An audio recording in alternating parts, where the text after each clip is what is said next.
পিরোজপুরে police মেসের কেয়ারটেকারকে টাকা চুরির অভিযোগে নৃশংসভাবে নির্যাতনের ঘটনায় জেলা গোয়েন্দা পুলিশের ওসি আরিফুল ইসলাম, কনস্টেবল আব্দুল্লাহ আল মামুন এবং মোহাম্মদ কায়সারকে প্রত্যাহার করা হয়েছে।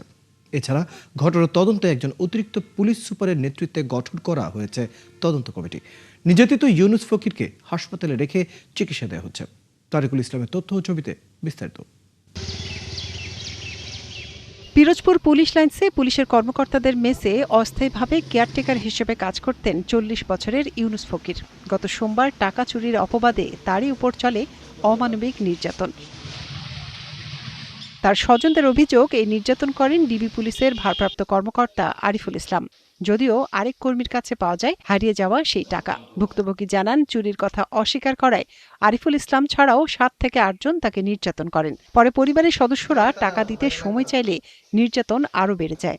এক পর্যায়ে ধার দেনা করে আরিফুলকে টাকা দেওয়া হয়।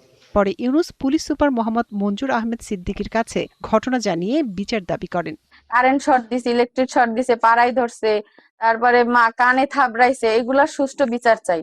আর আমার চাচা ভবিষ্যতে কিভাবে খাবে, কিভাবে কি চলবে, এগুলা তারাই ব্যবস্থা করে দেবে, কিভাবে করবে সেটার বিচার আমরা চাই, সেটার বিচার, সুস্থ বিচার আমরা চাই। ডিবি নিজে টাকাটা বাসা থেকে উদ্ধার করছে, উদ্ধার করে আনিয়া এসপি সাহেবের দিয়ে এসপি সাহেব আমার রুমের ভিতর ঢুকে, আমার এই ভাই রুমের ভিতর ঢুকে বলছে, আমরা দুঃখজনক ব্যাপার, তোমার লাগে একটা বড় টর্চারিং করে গেছে, এটা আমার নলেজে রয়েছে, আর এটা আমি তোমার এই ব্যাপারটা দেখবো, আর আমরা মেন আসামি দোষী, তোমরা চলে যাও, তোমার যে টাকাটা দিচ্ছে ওই টাকাটা নিয়ে। ভুক্তভোগী ইউনুস আরও জানান, নির্যাতনের পরে অভিযুক্তরা তাকে খুলনার একটি বেসরকারি হাসপাতালে নিয়ে চিকিৎসা দেয়।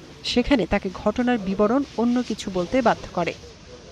আমার এই যে কালকে 50,000 টাকা রাখছি, পাই নাই, আজকে 1,30,000 রেখে গেছে, সেই টাকা পাই না। ওর পরে আমার ডাইকে বাইর করিয়ে গালি দুটো দিয়ে থাবাকটা দিয়ে আমি হ্যান্ডকাপ পরাই দিয়েছি।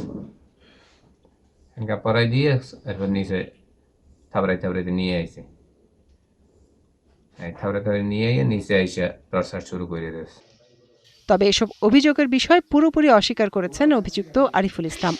তার তো অ্যাক্সিডেন্ট হয়েছে, কিন্তু এই জিনিস করার মতো লোক আমি না। আপনি যে কাজটা করছে আমাদের ওইখানে একটা সোর্স ছিল রিপন, ও রান্নাঘরে নিয়ে গেছে, রান্নাঘরে নিয়ে এই কাজটা করছে, কিন্তু তখন আমি এই পাশে বসাছি। এই ঘটনা জানাজানির পর অভিযুক্ত পুলিশ কর্মকর্তাকে ক্লোজ করে বরিশাল ডিআইজি রেঞ্জ কার্যালয়ে পাঠানো হয়েছে। এছাড়াও 2 জন কনস্টেবলকে লাইনে সংযুক্ত করা হয়েছে। এখনো তদন্ত রিপোর্ট পাওয়া যায়নি, তবে শিগগিরই তদন্ত রিপোর্ট আমরা পেয়ে যাবো ইনশাআল্লাহ। সময় বাড়ানো হয়নি, তো আমরা তাকে বলেছি যে তাড়াতাড়ি তদন্ত রিপোর্ট দিয়ে দিতে। মনিরা কাজুরি, 71।